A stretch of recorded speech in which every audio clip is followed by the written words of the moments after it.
सभी बच्चों को जय हिंद। मैं सुरेश उके, स्थान कोंटा, जिला सुकमा, छत्तीसगढ़।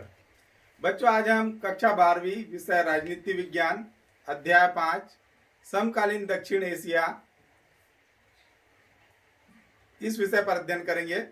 बच्चों, लेसन प्लान के अनुसार हमारे अध्यापन बिंदु इस प्रकार है।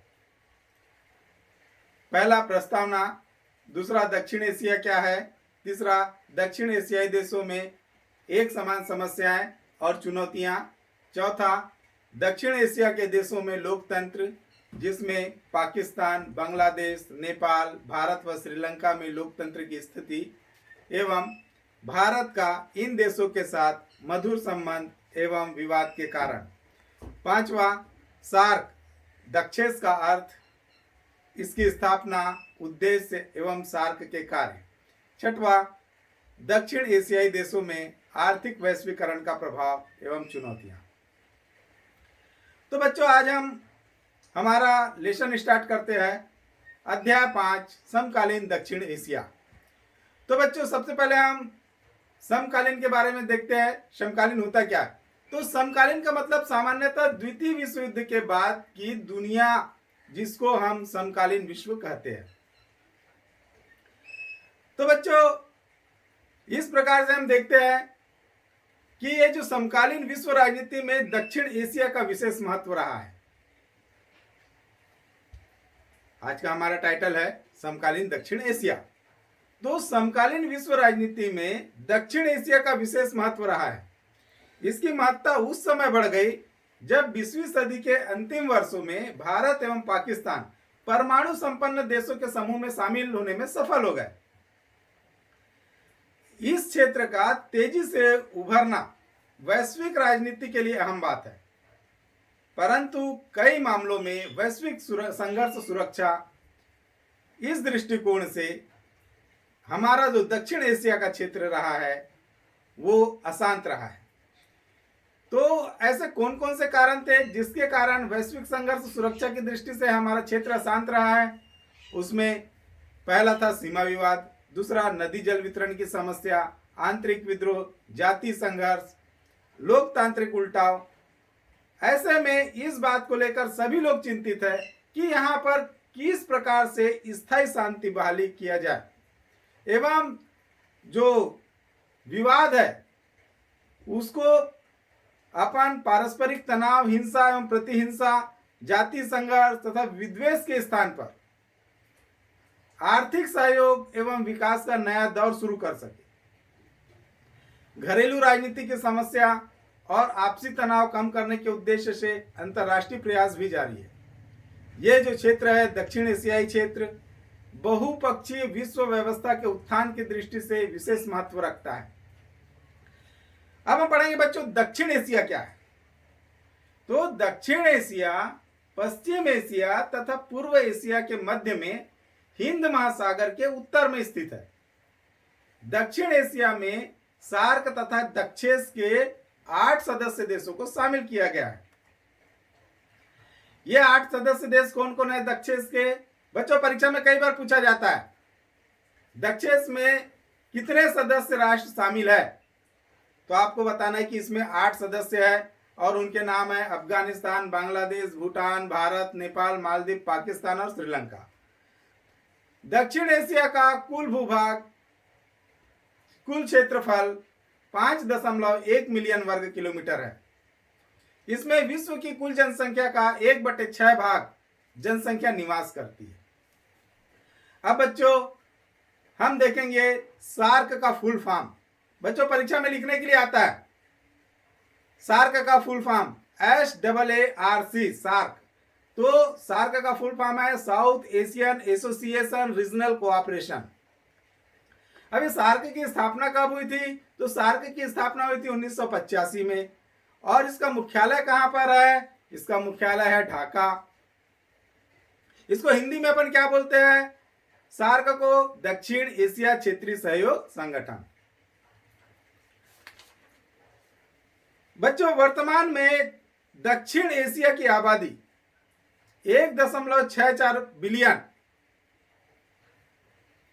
आबादी का 40% हिस्सा गरीबी रेखा के नीचे जीवन यापन करता है। दक्षिण एशिया में विश्व के 1/3 गरीब निवास करते हैं। विश्व की 16% जनसंख्या दक्षिण एशिया में निवास करती है। विश्व के कुल सकल राष्ट्रीय उत्पाद में दक्षिण एशिया का योगदान मात्र 2% है। दक्षिण एशिया में सन 2012 में औसतन प्रति व्यक्ति राष्ट्रीय आय $1,422 है। दक्षिण एशिया में बेरोजगारी की समस्या भी भयावह है। विश्व बैंक की एक रिपोर्ट के अनुसार दक्षिण एशिया में अधिक और बेहतर रोजगार के लिए सन 2011 के अनुसार बेरोजगार की समस्या को दूर करने के लिए विश्व के 40% रोजगारों का सृजन करना होगा। फिर भी दक्षिण एशिया के कई देशों ने वैश्वीकरण का लाभ उठाया है। गत 20 वर्षों में इस क्षेत्र में 6% की वार्षिक वृद्धि दर्ज की गई है। दक्षिण एशिया विपुल मानवीय व प्राकृतिक संसाधनों से युक्त है। यहाँ विकास की व्यापक संभावनाएं भी मौजूद है। वर्तमान में इस क्षेत्र में तीन देश अफगानिस्तान, बांग्लादेश तथा नेपाल अल्प विकसित देशों की श्रेणी में आते हैं। भू क्षेत्रफल, जनसंख्या तथा अर्थव्यवस्था के आधार पर भारत दक्षिण एशिया का सबसे बड़ा देश है। दक्षिण एशिया के कुल आबादी का 76% हिस्सा भारत में निवास करता है। इस क्षेत्र के कुल भूभाग का 73% हिस्सा भारत के अधीन है। इसी तरह दक्षिण एशिया के कुल व्यापार में भारत का हिस्सा 2/3 है। अतः इस क्षेत्र में विकास, शांति तथा स्थिरता में भारत की महत्वपूर्ण भूमिका है। भारत दक्षिण एशिया में एक क्षेत्रीय शक्ति है। भारत ने गत 20 वर्षों में उल्लेखनीय आर्थिक प्रगति की है तथा उसकी गणना आज विश्व की उभरती हुई शक्तियों में की जाती है। दक्षिण एशिया में लोकतांत्रिक व्यवस्था। तो भारत एवं श्रीलंका को पूर्ण रूप से लोकतांत्रिक कहा जा सकता है। यहां लोकतंत्र की जड़ें गहरे रूप से जमी हुई है। इन देशों में राष्ट्रवाद की बुनियाद लोकतांत्रिक व्यवस्था पर रखी गई है। घरेलू समस्याओं और जाति संघर्षों के बावजूद राष्ट्र के रूप में यह हमेशा लोकतंत्र रहे हैं। अब हम देखेंगे पाकिस्तान और बांग्लादेश में लोकतंत्र की क्या स्थिति है। तो ये पाकिस्तान और बांग्लादेश, इन दोनों देशों में लोकतंत्र का रिकॉर्ड अपेक्षाकृत न्यून है। सैनिक तानाशाही के कारण दोनों देशों में स्वच्छ लोकतांत्रिक व्यवस्था बहाल नहीं हो पाई है। शीत युद्ध के दौर के बाद में बांग्लादेश में निर्वाचित सरकारें बनी, लेकिन आपसी राजनीतिक कलह के कारण बार बार परेशानी होती रहती थी। पाकिस्तान में बेनजीर भुट्टो तथा नवाब शरीफ, इसके नेतृत्व में 2 बार निर्वाचित सरकारें बनी, परंतु सन 1999 में एक बार फिर सैनिक तख्तापलट हुआ। तब से वहां पर सही अर्थ में लोकतांत्रिक व्यवस्था बहाल नहीं हो पाई है। बच्चों, अब हम नेपाल में लोकतंत्र की स्थिति के बारे में पढ़ेंगे। तो नेपाल में संवैधानिक राजतंत्र की शासन प्रणाली कायम है, लेकिन वहां के राजा वीरेंद्र ने फरवरी सन 2005 में प्रधानमंत्री शेर बहादुर देउबा को बर्खास्त कर शासन अपने हाथ में ले लिया। इसके बाद जन विद्रोही का सिलसिला शुरू हुआ और सन 2006 में एक सफल विद्रोह के बाद यहां लोकतंत्र की बहाली हुई। राजा की स्थिति नाम मात्र रह गई। बच्चों, अब हम भूटान और मालदीव में लोकतंत्र की स्थिति के बारे में अध्ययन करेंगे। तो भूटान तथा मालदीव, नेपाल की भांति भूटान में भी राजतंत्र है, लेकिन वहां के राजा स्वयं लोकतांत्रिक व्यवस्था के समर्थक है। उन्होंने लोकतांत्रिक संविधान को मान्यता दी है, मंत्रिमंडल को व्यापक शक्तियां दी है। 2007 में बहुदलीय प्रणाली की शुरुआत भी हो चुकी है। इसी प्रकार मालदीव पहले सुल्तान के अधीन था। वहां 1968 में गणतांत्रिक शासन व्यवस्था लागू हुआ और अध्यक्षात्मक शासन प्रणाली अपनाई गई है। सन 2005 में वहां की संसद ने बहुदलीय व्यवस्था के समर्थन में मतदान किया।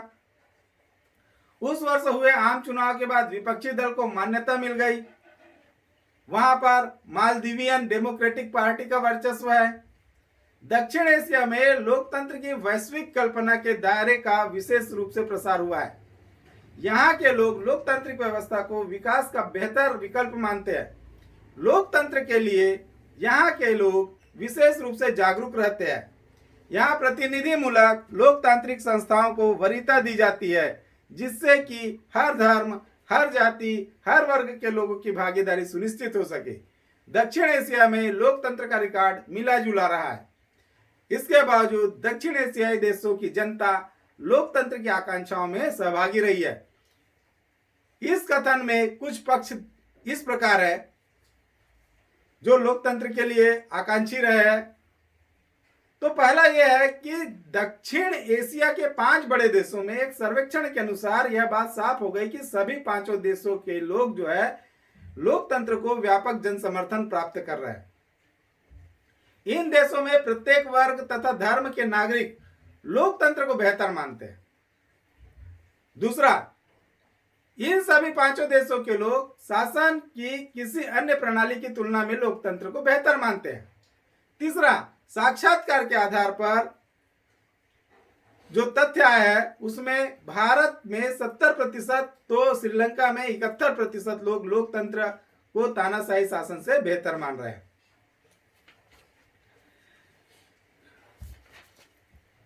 अब हम पढ़ेंगे बच्चों दक्षिण एशियाई देशों में समान समस्याएं। जितने भी दक्षिण एशिया के जो देश है उन सभी देशों में एक समान समस्याएं पाई जाती है। तो दक्षिण के जो सदस्य है कुछ छोटे देश, उनका मानना है कि साफ्टा की ओर मेरे भारत जो है उनके बाजार में सेंध करना चाहता है। साफ्टा का मतलब होता है दक्षिण एशियाई मुक्त व्यापार क्षेत्र समझौता, साफ्टा। तो साफ्टा की आड़ में भारत उनके बाजार में सेंध मारना चाहता है। व्यवसायिक उद्यम, व्यवसायिक मजदूरी के द्वारा उनके समाज और राजनीति पर वो अपना असर डालना चाहता है। दूसरी ओर भारत सोचता है कि साफ्टा से क्षेत्र के हर देश को फायदा मिलेगा और क्षेत्र में मुक्त व्यापार बढ़ने से राजनीतिक मसलों पर सहयोग ज्यादा बेहतर होगा। दूसरी समस्या यह है कि जो दक्षिण के सदस्य राष्ट्र है इन देशों में आपसी मतभेद बहुत अधिक है। कहीं पर सीमा विवाद है तो कहीं पर पानी के बंटवारे को लेकर आपस में मनमुटाव बना हुआ है। भारत पाकिस्तान द्वारा आयोजित आतंकवाद से परेशान है, जबकि पाकिस्तान कश्मीर मुद्दे पर भारत से दुश्मनी रखता है।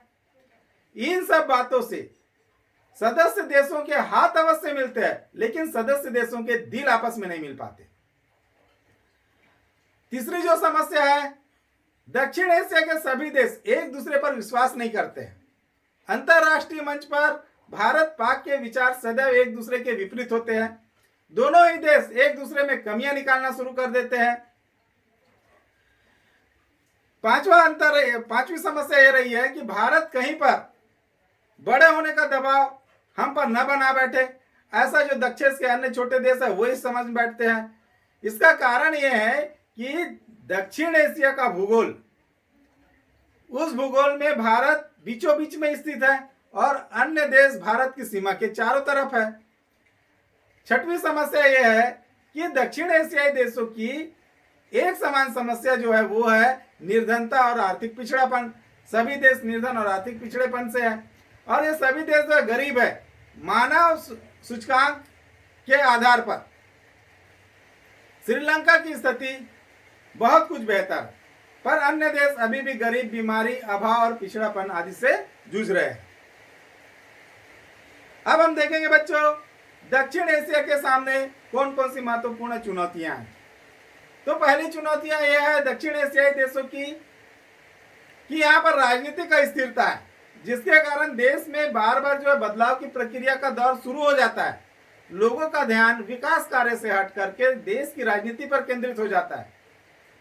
दूसरी चुनौती यह है कि इन देशों में शिक्षा एवं मानव विकास उचित ढंग से नहीं हो पाया है। इस क्षेत्र के देश शिक्षा एवं विकास की अपेक्षा हथियारों पर अधिक खर्च करते हैं, जिससे आर्थिक विकास की गति रुक जाती है। अब हम पढ़ेंगे बच्चों पाकिस्तान में सेना और लोकतंत्र। तो 1947 से पहले पाकिस्तान भारत का ही एक भाग था।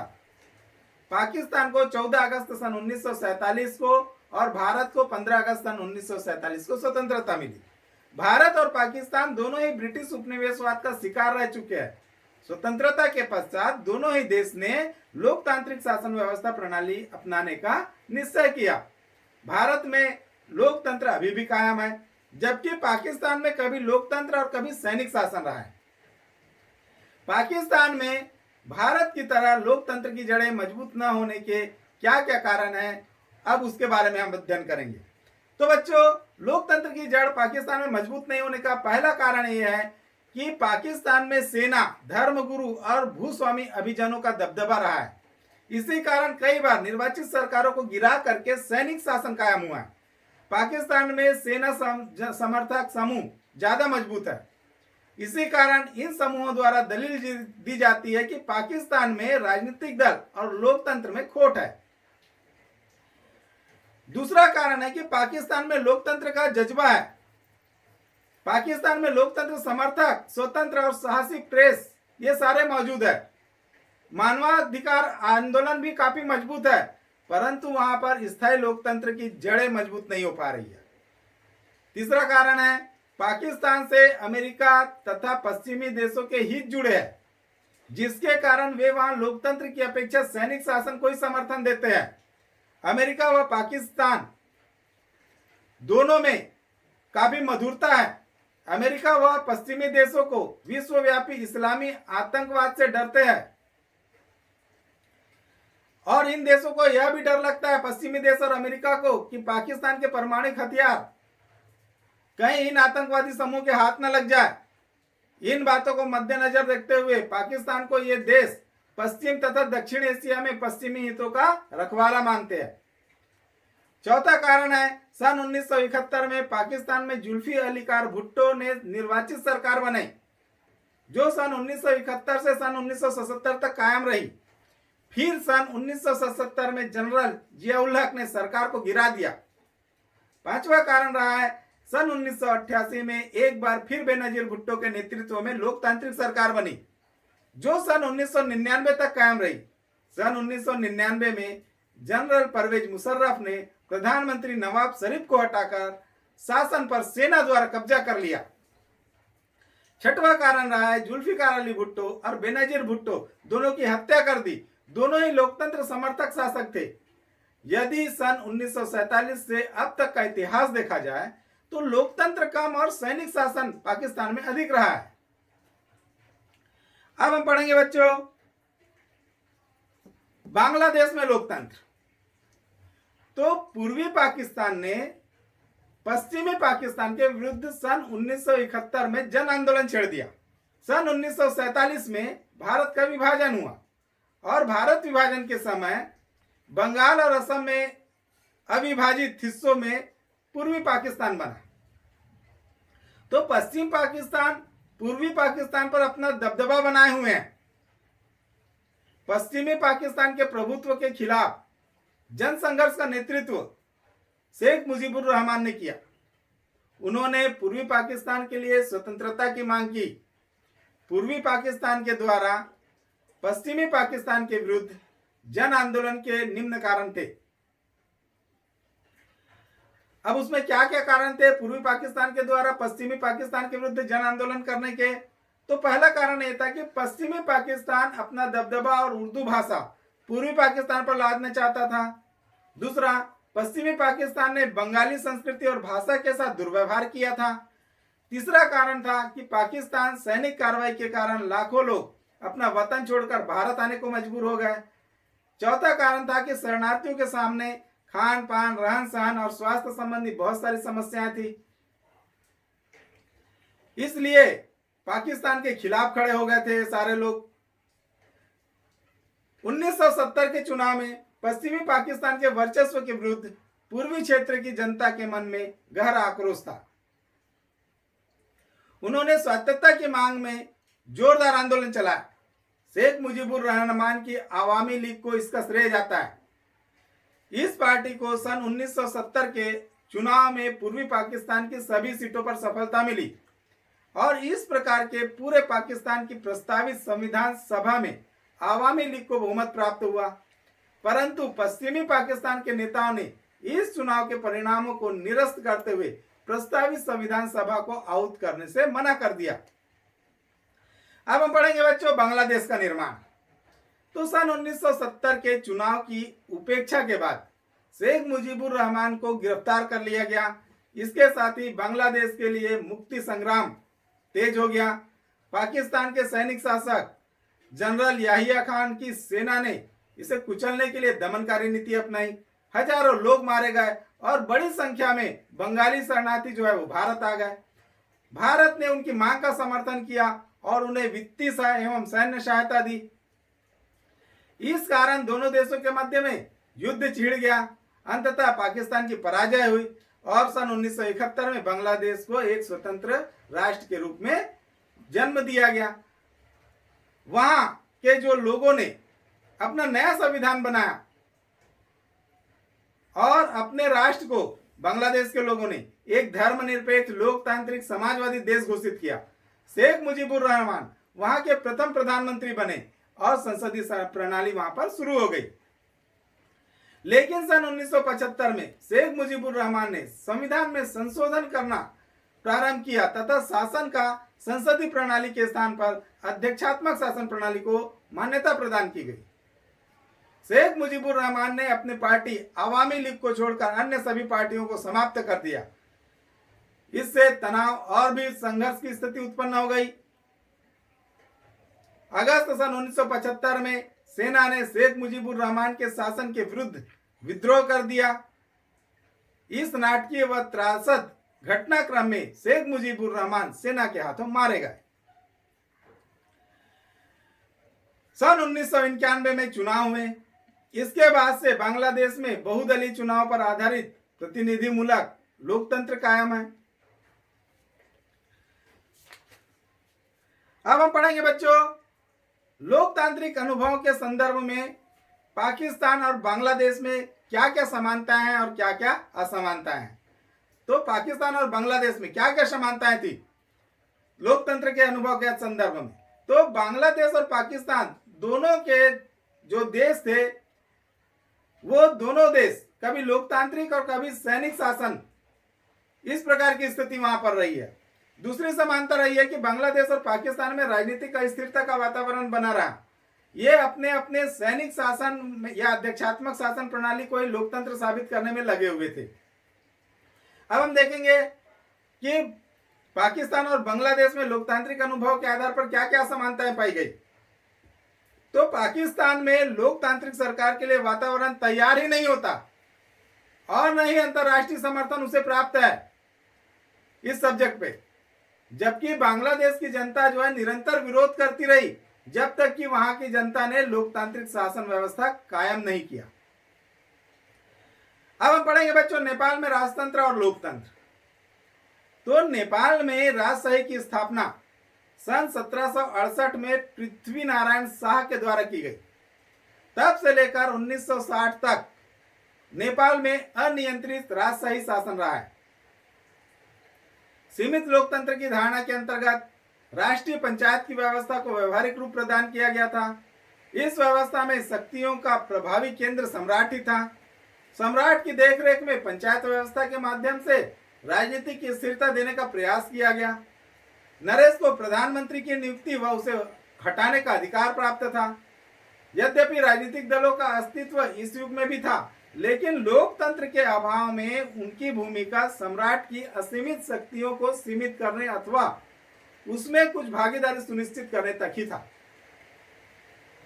अब हम पढ़ेंगे बच्चों नेपाल में संवैधानिक राजतंत्र। तो नेपाल में बहुत लंबे समय तक संवैधानिक राजतंत्र था। संवैधानिक राजतंत्र के दौर में नेपाल के राजनीतिक दलों और आम जनता ने उत्तरदायी शासन की मांग की, लेकिन राजा ने सेना की सहायता से शासन पर पूरा नियंत्रण स्थापित कर लिया। इस तरह नेपाल में लोकतंत्र की राह अवरुद्ध हो गई। अब हम देखेंगे बच्चों दूसरा पॉइंट, लोकतंत्र समर्थक जन आंदोलन प्रथम एवं संवैधानिक लोकतंत्र की स्थापना। तो नेपाल में लोकतंत्र की स्थापना हेतु आंदोलन जारी रहा। मजबूर होकर राजा ने 1990 ईस्वी में लोकतांत्रिक संविधान की मांग मान ली। अब पढ़ेंगे बच्चों हम माओवादियों का शासन के विरुद्ध सशस्त्र संघर्ष। तो सन 1990 के दशक में नेपाल के माओवादियों ने नेपाल के अनेक हिस्सों में अपना नियंत्रण स्थापित कर लिया। माओवादी ने राजा और सत्ताधारी अभियान के विरुद्ध सशस्त्र विद्रोह करना चाहते थे। इस कारण राजा की सेना एवं माओवादी गुरल्लों के मध्य में विवाद की स्थिति उत्पन्न हो गई। परिणाम स्वरूप हिंसक घटनाएं हुई, लड़ाइयां हुई। अब हम पढ़ेंगे बच्चों संवैधानिक लोकतंत्र की समाप्ति। तो नेपाल में राजा की सेना, लोकतंत्र समर्थकों एवं माओवादियों के बीच त्रिकोणीय संघर्ष हुआ। फलस्वरूप सन 2002 में राजा ने संसद को भंग कर दिया और सरकार को गिरा दिया। इस प्रकार नेपाल राजा ने लोकतंत्र को पूर्णतः समाप्त कर दिया। अब हम देखेंगे बच्चों लोकतंत्र की बहाली। अप्रैल सन 2006 में नेपाल में देशव्यापी लोकतंत्र समर्थक प्रदर्शन हुए। राजा ज्ञानेन्द्र ने संसद को बहाल कर दिया। अब हम पढ़ेंगे बच्चों जन आंदोलन द्वितीय। तो माओवादियों ने संगठित सैनिक विरोध तथा अंतर्राष्ट्रीय विरोध के कारण नेपाल नरेश व उनकी सेना कमजोर हो चुके थे। 2006 में सम्राट को झुकना पड़ा। उन्होंने सत्ता छोड़ दी। नेपाल में एक अंतरिम सरकार की स्थापना की गई। नेपाल में राजशाही का अंत हो गया। तो बच्चों अब हम पढ़ेंगे नेपाल में संवैधानिक सभा का गठन। तो विभिन्न दलों में हुए समझौतों के परिणाम स्वरूप मई सन 2008 में नेपाल का नया लोकतांत्रिक संविधान तैयार करने के लिए संविधान सभा के चुनाव भी संपन्न हुए। संविधान सभा के चुनाव में यद्यपि माओवादियों को सर्वाधिक स्थान प्राप्त हुए, लेकिन किसी भी दल को पूर्ण बहुमत प्राप्त नहीं हुआ। अंततः माओवादियों को अन्य दलों के सहयोग से अंतरिम सरकार का गठन करना पड़ा। माओवादी नेता पुष्प कमल दहल नेपाल के नए प्रधानमंत्री बने। वर्तमान में नेपाल के राजनीतिक परिवेश में 4 दल तथा गठबंधन सर्वाधिक प्रभावशील है। अभी 4 दल कौन कौन से है बच्चों नेपाल में? पहला है नेपाली कांग्रेस, दूसरा संयुक्त लेनिनवादी मार्क्सवादी पार्टी, तीसरा माओवादी नेपाली कम्युनिस्ट पार्टी और चौथा है तराई क्षेत्र में सक्रिय यूनाइटेड डेमोक्रेटिक मधेसी फ्रंट। लेकिन इनके बीच में खींचतान मची हुई है। लोकतांत्रिक संविधान का निर्माण नहीं कर सकी। अंततः 27 मई सन 2012 को इसका कार्यकाल पूरा होने के कारण संविधान सभा को भंग कर दिया गया। अब हम पढ़ेंगे बच्चों नेपाल में लोकतांत्रिक संक्रमण की वर्तमान स्थिति। तो विभिन्न राजनीतिक दलों के मध्य में बनी सहमति के परिणाम स्वरूप 14 मार्च सन 2013 को नेपाल के मुख्य न्यायाधीश खिलराज रेग्मी को राष्ट्रपति के द्वारा प्रधानमंत्री नियुक्त किया गया।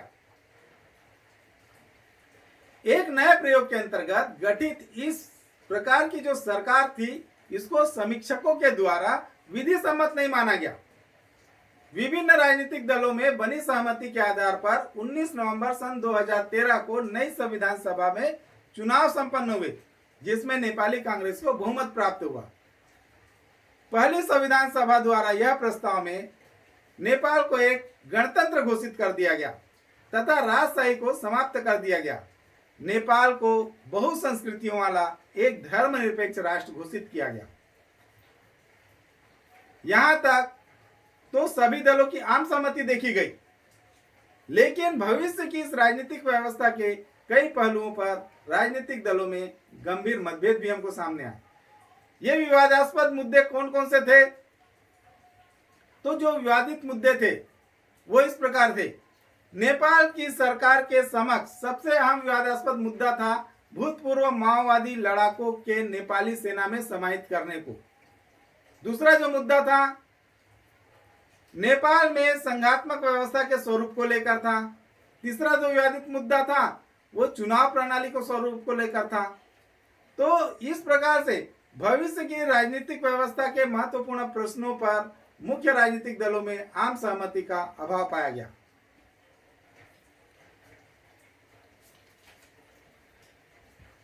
अब हम पढ़ेंगे बच्चों भारत व श्रीलंका में लोकतंत्र। तो भारत में लोकतंत्र को स्थापित करने के लिए प्रमुख चुनौतियां क्या क्या थी? तो सन 1947 में स्वतंत्रता के पश्चात भारत को लोकतांत्रिक शासन प्रणाली स्थापित करने में कई मुश्किलों का सामना करना पड़ा। भारत की अर्थव्यवस्था बहुत खराब थी। भारत में जनसंख्या, गरीबी, बीमारी, बेरोजगारी ऐसी अनेक समस्या ग्रसित थी।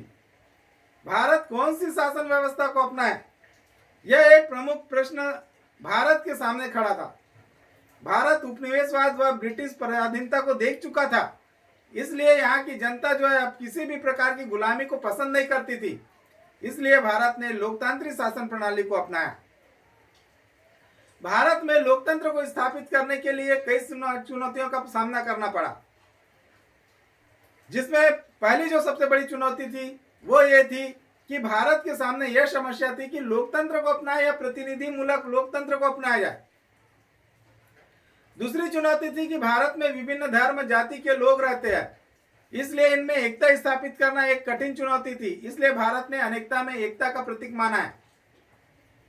तीसरी चुनौती थी कि भारत में धर्मनिरपेक्ष राज्य बनाने की बड़ी चुनौती थी, क्योंकि यहाँ विभिन्न धर्मों के लोग रहते हैं, जिनमें हिंदुओं की संख्या अधिक थी। चौथी जो चुनौती थी, लोकतांत्रिक ढांचे के बिना भारत का विकास संभव नहीं था। भारत ने मिश्रित अर्थव्यवस्था को अपनाया, जिसमें सार्वजनिक और निजी दोनों क्षेत्र जो है एक साथ चल करके अपना विकास कर सके। भारत में जागरूक मीडिया, विरोधी दल समूह और दबाव समूह के स्वाधीनता के कारण ही लोकतंत्र की सफलता का पता चलता है हमको। छठवां चुनौती था, भारतीय जनता केवल लोकतांत्रिक व्यवस्था को ही स्थापित करना चाहती थी, क्योंकि यह लंबे समय तक ब्रिटिश शासन की पराधीनता सहन कर चुकी थी। सातवीं जो चुनौती थी वो थी पुनर्वास की समस्या। लोकतंत्र के सामने यह बहुत बड़ी चुनौती थी। इस प्रकार भारत को लोकतंत्र की स्थापना के लिए अनेक चुनौतियों का सामना करना पड़ा। अब हम पढ़ेंगे बच्चों श्रीलंका में जातीय संघर्ष। श्रीलंका भारत के दक्षिण में पाक जल डमरू मध्य के पृथक होता हुआ क्षेत्र है। इसके पश्चिम में पाक जल डमरू मध्य एवं मन्नार की खाड़ी है। पूर्व और उत्तर में बंगाल की खाड़ी और दक्षिण में हिंद महासागर है। श्रीलंका में सिंहली बहुत है और तमिल जो है वो अल्पमत है। अंतरराष्ट्रीय राजनीति में श्रीलंका का विशिष्ट महत्व है। हिंद महासागर में से गुजरने वाले सभी जल मार्गों का ये जो श्रीलंका है वो केंद्र है। अब हम देखेंगे बच्चों श्रीलंका में जातीय संघर्ष।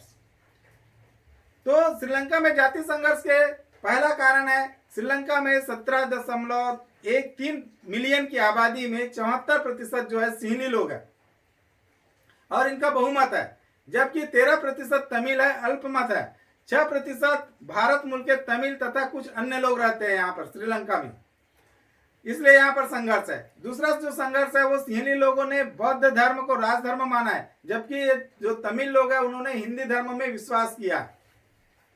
तीसरा जातीय संघर्ष का है वो बहुसंख्यक सिंहलियों के द्वारा विश्वविद्यालयों सरकारी नौकरियों में तमिलों के साथ भेदभाव किया जाता है।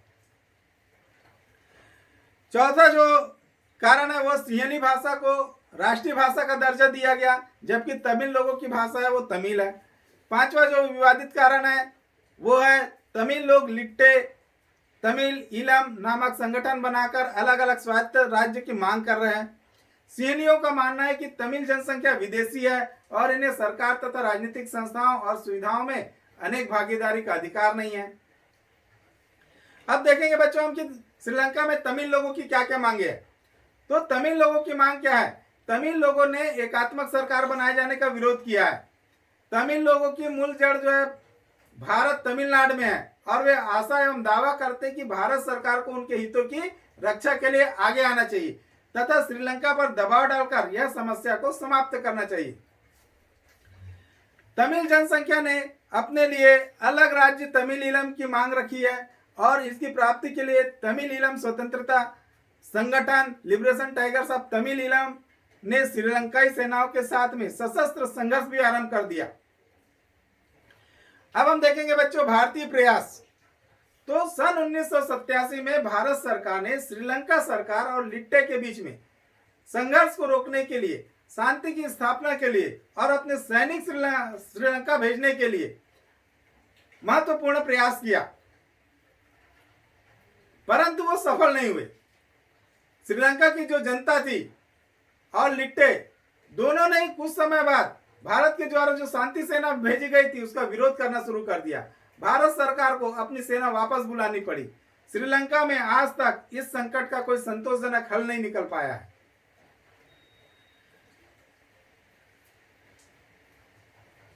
अब हम पढ़ेंगे बच्चों कि लिट्टे के अंत के बाद वर्तमान स्थिति।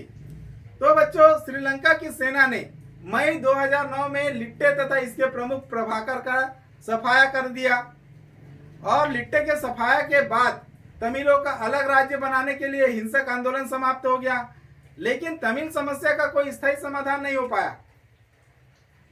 वर्तमान स्थिति में कुछ महत्वपूर्ण तत्व है जो लिट्टे के अंत से संबंधित है और वर्तमान में हमारे सामने है।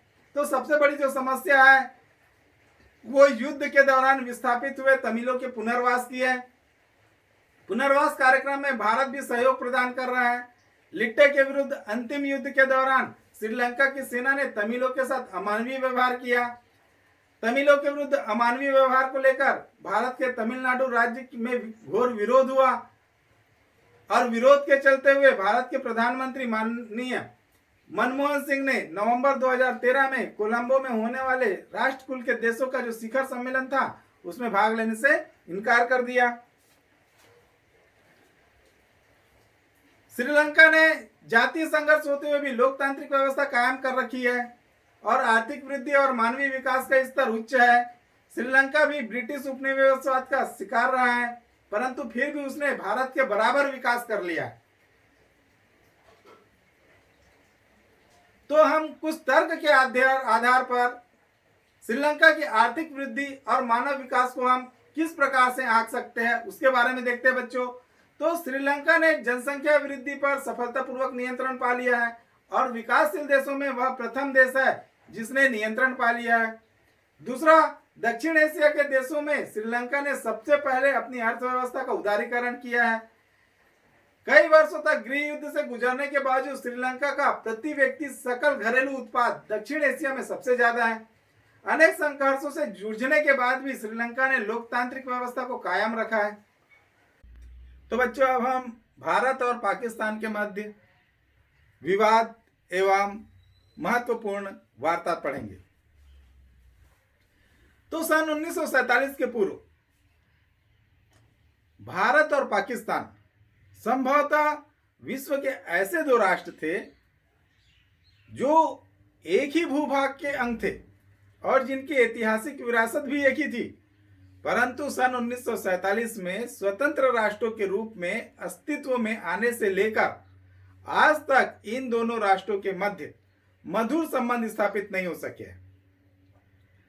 सन 1947 में भारतीय प्रधानमंत्री पंडित जवाहरलाल नेहरू के द्वारा कहे गए ये शब्द कि यदि हम कुछ चाहते हैं तो यह कि भारत और पाकिस्तान के मध्य शीघ्रता से पुनः शांति और स्थायी आधार पर मित्रता स्थापित हो। परंतु पाकिस्तान का निर्माण ही धार्मिक उन्माद की नींव पर तथा भारत और भारतीयों के प्रति घृणा के आधार पर हुआ है, जिसके कारण भारत और पाकिस्तान के मध्य में समय समय पर अनेक विवाद उत्पन्न होते रहे।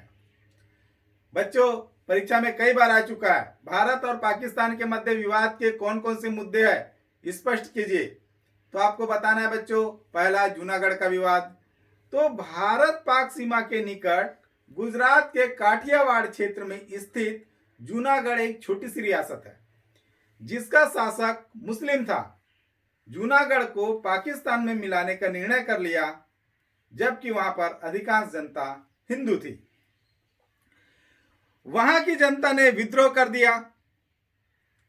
परिणाम स्वरूप जूनागढ़ को भारत में मिला लिया गया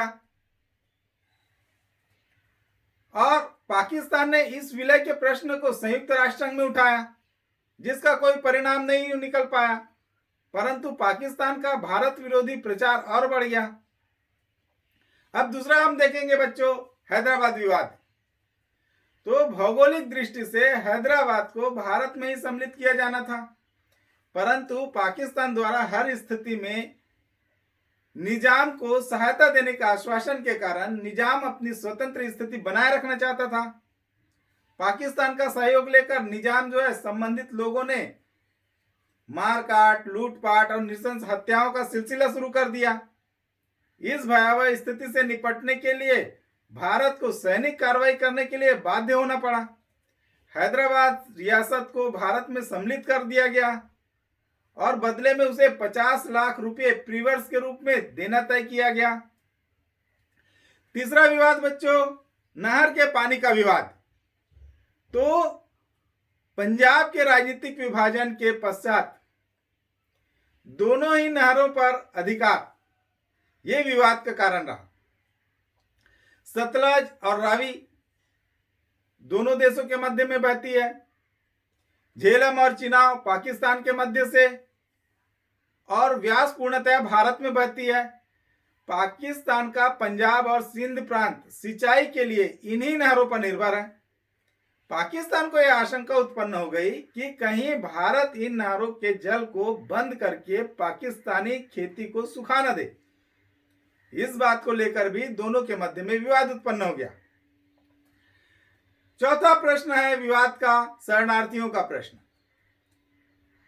तो भारत और पाकिस्तान का जब विभाजन हुआ तो विभाजन के पश्चात पाकिस्तान में हुए सांप्रदायिक दंगों, लूटपाट और मारकाट से प्रभावित होकर बहुत सारे जो हिंदू थे वो पाकिस्तान से भागकर भारत आने लगे और पाकिस्तान में अपनी जमीन और संपत्ति छोड़कर आए। भारत की धर्मनिरपेक्ष सरकार ने उन्हें शरण दी और उसकी संपत्ति की क्षतिपूर्ति की मांग पाकिस्तान सरकार से की, परंतु उसने क्षतिपूर्ति देने से इनकार कर दिया। पाकिस्तान सरकार की यह आनाकानी भी दोनों देशों के मध्य में विवाद का कारण बनी। अब पांचवा विवाद का कारण है बच्चों ऋण की अदायगी। भारत सरकार ने ब्रिटिश सरकार के संपूर्ण ऋण को स्वीकार कर लिया। इसके बदले में पाकिस्तान द्वारा भारत को 300 करोड़ रुपया प्रतिवर्ष दिया जाना तय हुआ, परंतु पाकिस्तान सरकार इस ऋण को अदा करने में टाल मटोल करने लगी। दूसरी ओर रक्षा संग्रह का 55 करोड़ रुपया भारत सरकार द्वारा पाकिस्तान को दिया जाना था, जिसे गांधी जी ने पटेल और नेहरू की इच्छा के विरुद्ध पाकिस्तान को दिला दिया। यह भी विवाद का कारण हो गया। अब सबसे इंपॉर्टेंट प्रश्न बच्चों भारत और पाकिस्तान के मध्य विवाद का, वो है कश्मीर विवाद। तो कश्मीर की स्थिति कुछ विशेष प्रकार की है, क्योंकि भारत की उत्तर पश्चिम सीमा पर स्थित यह राज्य भारत और पाकिस्तान दोनों को जोड़ता है। वहां की जनसंख्या का बहुसंख्यक भाग मुस्लिम वर्ग को मानने वाला था, परंतु वहां का शासक एक हिंदू राजा था। पाकिस्तान उसे अपने साथ मिलाना चाहता था। 22 अक्टूबर सन 1947 को उत्तर पश्चिम सीमा प्रांत के कबाइलों एवं पाकिस्तानियों ने इस पर आक्रमण कर दिया।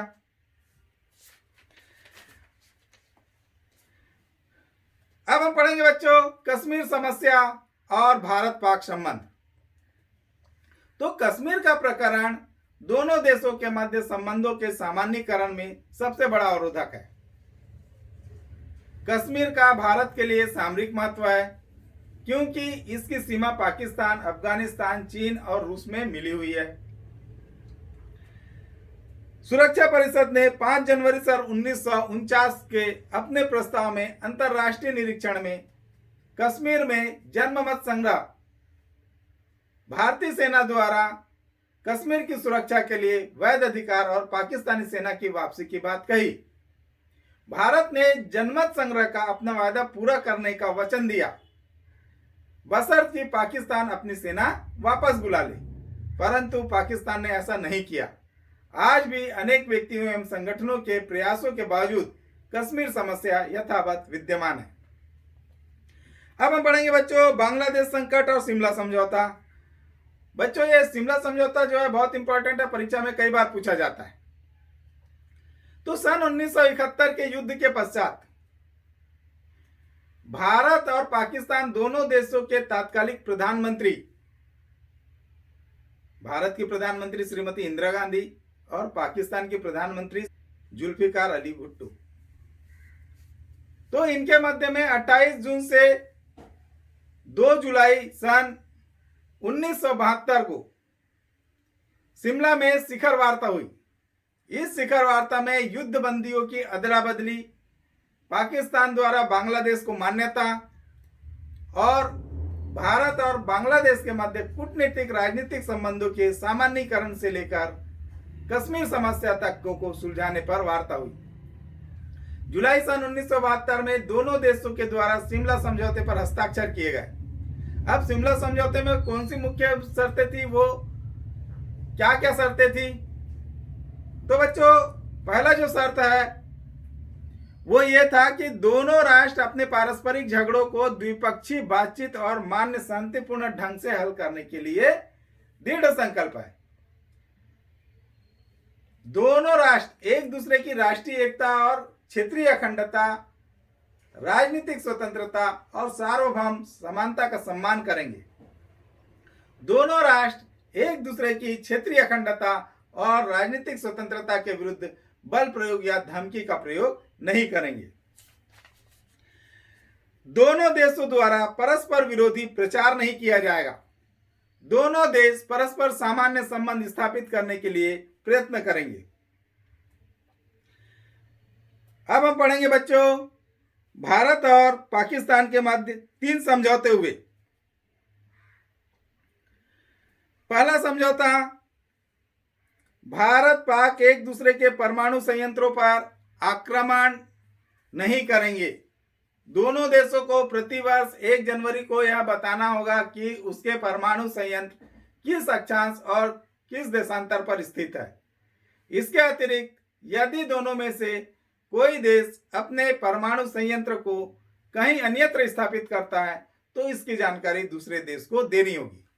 दूसरा समझौता सांस्कृतिक आदान प्रदान से संबंधित है और 3 वर्ष की अवधि के लिए समझौते के स्वतः नवीनीकरण की व्यवस्था है।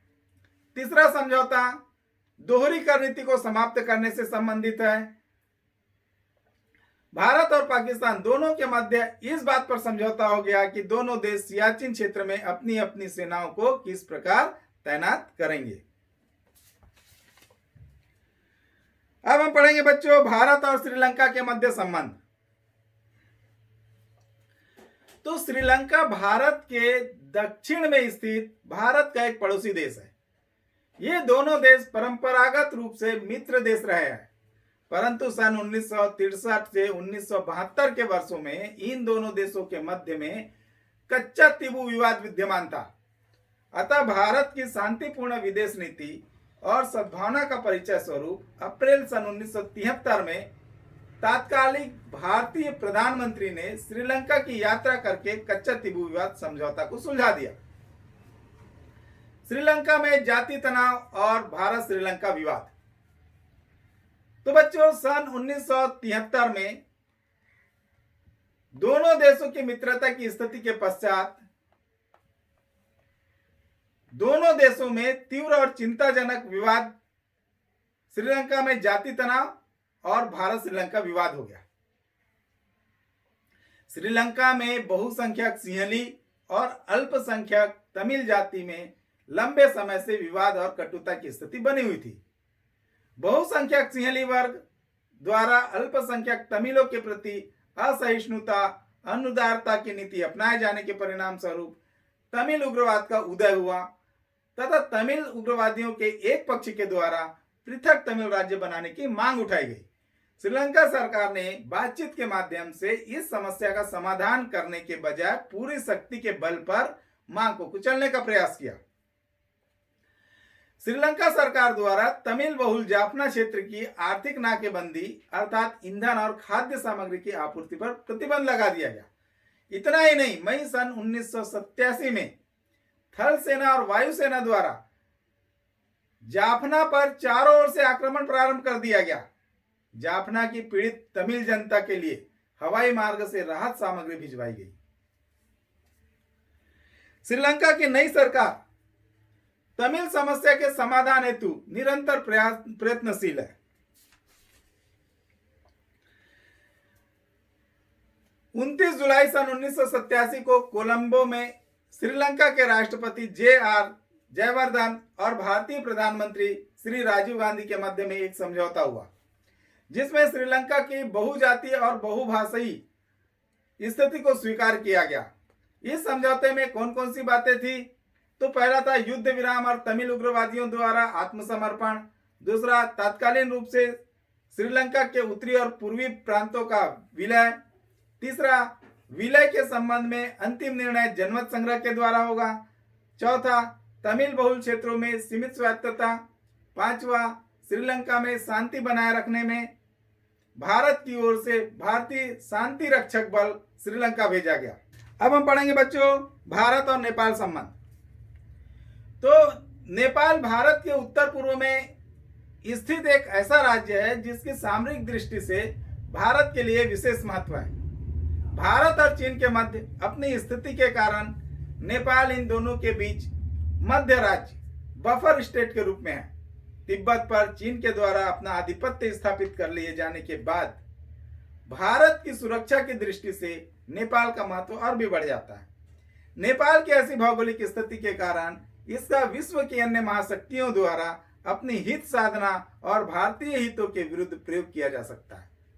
इसलिए भारत नेपाल से और अपने मधुर संबंध बनाए रखने की दृष्टि से इसके हितों के प्रति सदैव जागरूक रहता है और राजनीतिक और सांस्कृतिक तथा आर्थिक क्षेत्रों में उसे भरपूर सहयोग भी करता रहा है। भारत और नेपाल न केवल राजनीतिक बल्कि धार्मिक और सांस्कृतिक दृष्टि से भी परस्पर अटूट संबंध रहा है दोनों देशों के मध्य में। इन दोनों देशों के पारस्परिक संबंध अत्यंत प्राचीन है। भारतीय शास्त्रों के अनुसार भारत के मर्यादा पुरुषोत्तम श्री राम, उनकी पत्नी सीता नेपाल के जनकपुर प्रदेश के राजा जनक की पुत्री थी, जो इन दोनों की पारस्परिक संबंधों की प्राचीनता का प्रमाण है। भारतीय स्वतंत्रता प्राप्ति के समय नेपाल में भी वहां की जनता राजतंत्र के विरुद्ध आंदोलनरत थी और वह राजतंत्र को समाप्त कर वहां लोकतंत्र स्थापित करना चाहती थी। सन 1950 में भारत और नेपाल के मध्य काठमांडू में भारत नेपाल व्यापार और पारगमन संधि हुई, जिसके अनुसार दोनों देशों के द्वारा यह स्वीकार कर लिया गया कि दोनों ही देश एक दूसरे की सुरक्षा की दृष्टि से किसी भी विदेशी शक्ति के हस्तक्षेप को स्वीकार नहीं करेंगे। एक देश के नागरिकों को दूसरे देश में भ्रमण, निवास, संपत्ति, उद्योग, व्यापार में भागीदारी करने का अधिकार होगा। नेपाल की अर्थव्यवस्था के सुधार का दायित्व भारत ने अपने ऊपर ले लिया। तात्कालिक प्रधानमंत्री पंडित जवाहरलाल नेहरू ने स्वीकार किया कि यद्यपि नेपाल एक बफर स्टेट राज्य है, परंतु वह पूर्ण रूप से स्वतंत्र एवं संप्रभु है। इस प्रकार भारत और नेपाल के मध्य हुई यह संधि नेपाल की स्वतंत्रता, संप्रभुता एवं एकता की पूर्णतया रक्षा करती है।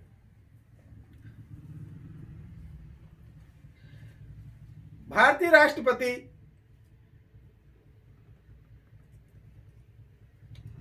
ने नेपाल में कहा था कि नेपाल की शांति और सुरक्षा के लिए कोई भी खतरा भारतीय शांति और सुरक्षा के लिए खतरा है। नेपाल का मित्र हमारा मित्र व नेपाल का शत्रु हमारा शत्रु।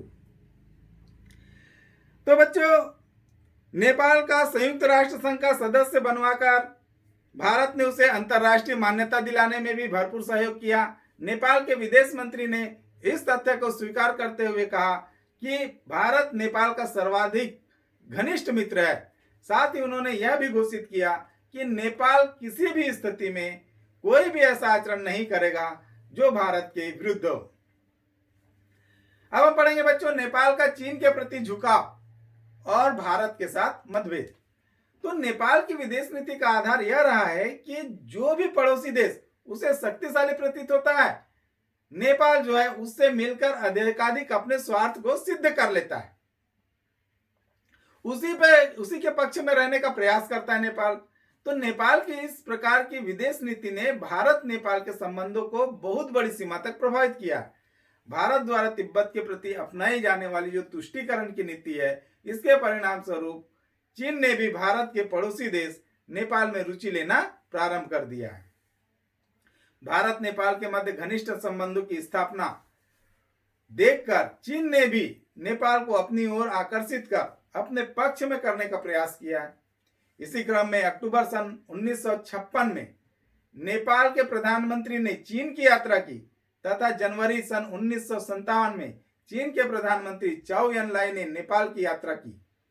अपनी इस यात्रा के दौरान चीनी प्रधानमंत्री ने नेपाल की सुरक्षा एवं संप्रभुता के लिए भारत को सबसे बड़ा खतरा निरूपित किया तथा चीन और नेपाल के मध्य रक्त संबंध बताते हुए दोनों को अटूट बंधन में बांधने का प्रयास किया। नेपाल को 6 करोड़ रुपए की आर्थिक सहायता देने का वचन किया। बस फिर क्या, नेपाल की चीन के साथ निकटता होती गई और भारत के साथ दूरियां बढ़ने लगी। सन 1960 में नेपाल और चीन के मध्य में हुई संधि से प्रोत्साहित होकर 15 दिसंबर सन 1960 को राजा महेंद्र विक्रमवीर शाहदेव ने आकस्मिक कार्रवाई करके नेपाल कांग्रेस के नेता वीपी कोरियाला के नेतृत्व में मात्र 18 माह पूर्व गठित प्रथम निर्वाचित सरकार को अपदस्थ करके नेपाल में लोकतंत्र का अंत करने का प्रयास किया। नेपाली कांग्रेस के अनेक नेताओं को गिरफ्तार कर लिया गया, परंतु कुछ नेता वहां से भागकर भारत आ गए। इस घटना पर भारत को दुख होना स्वाभाविक था। अतः भारतीय प्रधानमंत्री ने इस घटना पर दुख प्रकट करते हुए श्री कोइराला के प्रति अपनी सहानुभूति व्यक्त की। भारत आए नेपाली नेताओं द्वारा भारत में रहकर ही अपने आंदोलन का संचालन किया गया। इस पर नेपाल के राजा महेंद्र ने भारत पर नेपाल के आंतरिक मामलों में हस्तक्षेप करने का आरोप लगाया। परिणाम स्वरूप दोनों देशों के मध्य में और अधिक कटुता आ गई। नेपाल ने चीन के साथ 6 अप्रैल सन 1960 को मैत्री एवं रक्षा समझौते पर हस्ताक्षर कर दिए। भारतीय सुरक्षा की ओर से घोर उपेक्षा करते हुए नेपाल ने चीन को लहासा और काठमांडू को सड़क मार्ग से जोड़ने की अनुमति प्रदान कर दी। भारत और नेपाल के संबंध और भी अधिक तनावपूर्ण हो गए। 1962 में हुए भारत चीन युद्ध में नेपाल पूर्णतः तटस्थ रहा, जिससे भारत को नेपाल की ओर से भारी आघात हुआ। अब हम पढ़ेंगे बच्चों भारत और नेपाल के संबंध में पुनः सामान्यीकरण। तो सन 1962 में चीन के द्वारा भारत पर किए गए आक्रमण ने नेपाल के शासकों की भी आंख खोल दी और उन्हें चीन के साम्राज्यवादी विचारधाराओं का स्पष्ट ज्ञान हो गया। अतः उनके मन में चीन के प्रति अविश्वास की भावना उत्पन्न हो गई। भारत भी नेपाल के साथ अपने मधुर संबंध स्थापित करने की दिशा में पुनः प्रयास करने लगा। नेपाल नरेश की 13 दिवसीय भारत यात्रा इन्हीं प्रयासों की एक कड़ी है। नेपाल नरेश ने भारत सरकार को आश्वासन दिया कि भविष्य में चीन नेपाल मार्ग से भारत पर आक्रमण नहीं करेगा। नेपाल सरकार की इच्छा के अनुसार भारत नेपाल व्यापार और पारगमन संधि को जारी रखने के साथ साथ भारत ने मार्च सन 1978 में नेपाल के साथ 2 संधियां की। भारत के तत्कालीन विदेश मंत्री श्री अटल बिहारी वाजपेयी और नेपाल के जो प्रधानमंत्री थे उन्होंने यात्राएं की तथा नेपाल नरेश और वहां के जो प्रधानमंत्री थे वो भारत यात्राएं की। इन यात्राओं से भारत और नेपाल के जो दोनों देश के यात्राएं हुई एक दूसरे के देश में, तो भारत नेपाल के संबंधों की मधुरता और भी अधिक वृद्धि हो गई। अब हम पढ़ेंगे बच्चों पारगमन संधि संबंधी विवाद और पुनः मतभेद। जनवरी सन 1980 में भारत में पुनः सत्तारूढ़ हुई कांग्रेस सरकार ने पूर्व की भांति नेपाल से अपने घनिष्ठ संबंध बनाए रखने का भरसक प्रयत्न किया। सन 1985 में नेपाल नरेश ने भी भारत यात्रा की तथा दोनों देशों के मध्य में पारगमन संधि को सन 1989 तक के लिए बढ़ा दिया गया। भारत को बताए बिना नेपाल द्वारा चीन से भारी मात्रा में अत्याधुनिक हथियार की खरीद के साथ साथ अन्य मामलों में एक तरफा निर्णय लिए गए, जबकि इनके विषय में भारत के साथ कोई विचार विमर्श ही नहीं किया गया। भारत की सहमति लेना भी अनिवार्य था। नेपाल में रह रहे भारतीयों को विभिन्न बहानों से परेशान किए जाने के साथ साथ नागरिकता का प्रश्न उठाकर उन्हें देश से बाहर निकालने का भी षड्यंत्र किया गया। इसी क्रम में सन 1950 में दोनों देशों के मध्य में हुई नेपाल भारत पारगमन संधि की अवधि मार्च 1989 में समाप्त हो गई। इस स्थिति में नेपाल और नेपाली जनता के लिए आर्थिक कठिनाइयों का दौर शुरू हो गया। सबका दोष भारत के मत्थे चढ़ते हुए भारत विरोधी प्रचार शुरू कर दिया गया। चीन ने भी नेपाल द्वारा किए जा रहे भारत विरोधी दुष्प्रचार में नेपाल का साथ देकर नेपाल पर अपना प्रभाव जमाने का पूरा प्रयास किया। अब हम पढ़ेंगे बच्चों, भारत और नेपाल के मध्य पुनः मैत्री। दिसंबर सन 1989 में भारत में सत्तारूढ़ हुई राष्ट्रीय मोर्चे की सरकार ने भी सन 1989 में उत्पन्न हुए भारत नेपाल संबंधों के गतिरोध को समाप्त कर पुनः मैत्री संबंध स्थापित करने का गंभीर प्रयास किया। महाकाली नदी संबंधी समझौता संपन्न हुआ, जिसे 20 सितंबर सन 1996 को नेपाल की संसद ने अपने 2/3 बहुमत से स्वीकृति दे दी। इस समझौते से भारत और नेपाल के मध्य आर्थिक सहयोग का एक नया युग प्रारंभ हो गया। 5 जनवरी सन 2002 को दक्षेस का 11वां शिखर सम्मेलन नेपाल की राजधानी काठमांडू में आयोजित किया गया। नेपाल ने भारतीय संसद पर हुए 13 दिसंबर सन 2001 के आतंकवादी हमले का घटना का निंदा की। नेपाल भारत व चीन दोनों से लाभ लेना चाहता था तथा भारत को शंका की दृष्टि से देखता था। इसी कारण दोनों में यदाकदा गतिरोध उत्पन्न होता रहा है। वर्तमान प्रधानमंत्री नरेंद्र मोदी इस तरह के गतिरोध को समाप्त करने का प्रयास कर रहे हैं। अब हम पढ़ेंगे बच्चों, भारत और बांग्लादेश के मध्य संबंध एवं विवाद। तो अपनी स्वाधीनता से पूर्व बांग्लादेश अविभाजित भारत का ही एक अंग था।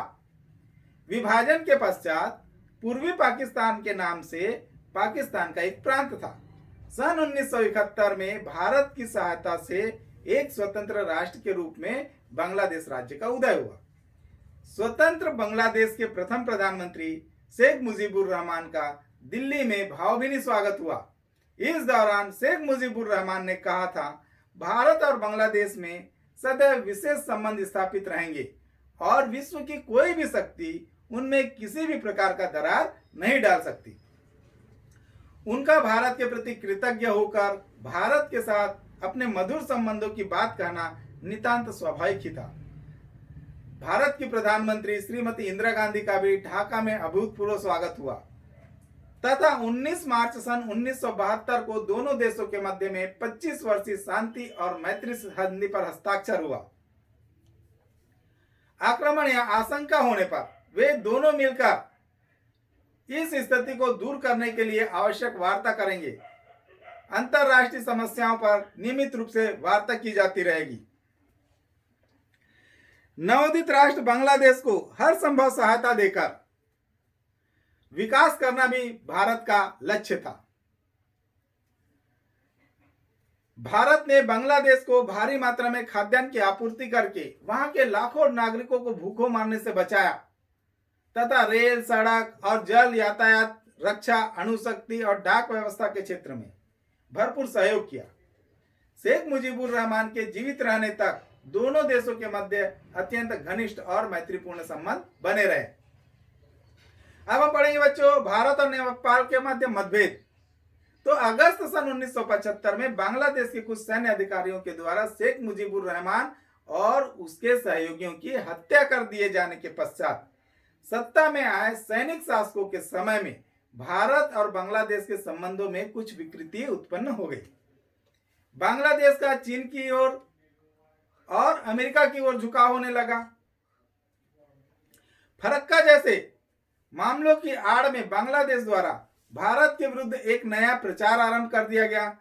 एक संयुक्त नदी जल आयोग की स्थापना की गई, परंतु सन 1980-81 में अंडमान निकोबार द्वीप समूह में स्थित नौमुर द्वीप समूह के संबंध में दोनों देशों के मध्य में मतभेद उभर कर आने लगे। अब हम पढ़ेंगे बच्चों, बांग्लादेश से जो लाखों शरणार्थी हमारे देश में आकर भारत में प्रवेश कर रहे थे, जिनका भारत द्वारा लंबे समय तक बोझ उठाना संभव नहीं था। अतः भारत बांग्लादेश की सीमा पर शून्य रेखा से दूर अपनी जमीन और सीमा के भीतर तिहरी कटीली बाड़बंदी करके शरणार्थियों के अनाधिकृत रूप से प्रवेश को रोकना चाह रही थी। इसके लिए बांग्लादेश की ओर से सैनिक मुठभेड़ भी की गई। अब हम सबसे इंपॉर्टेंट प्रश्न पढ़ेंगे बच्चों।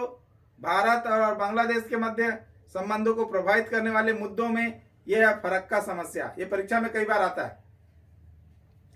तो बांग्लादेश ने गंगा नदी का जो पानी है उसके बंटवारे की समस्या, फरक्का समस्या को संयुक्त राष्ट्र संघ व अन्य अंतर्राष्ट्रीय मंचों पर उछालने का प्रयास किया। 5 नवंबर सन 1977 को दोनों देशों के मध्य में एक समझौता हुआ जो फरक्का समझौता के नाम से जाना जाता है। इस समझौते के आधार पर दोनों देशों ने एक संयुक्त नदी जल आयोग की स्थापना की। यह समझौता गंगा नदी के पानी के बंटवारे का स्थायी समाधान नहीं था। अब हम पढ़ेंगे बच्चों अल्पसंख्यकों एवं चकमा शरणार्थियों की समस्याएं।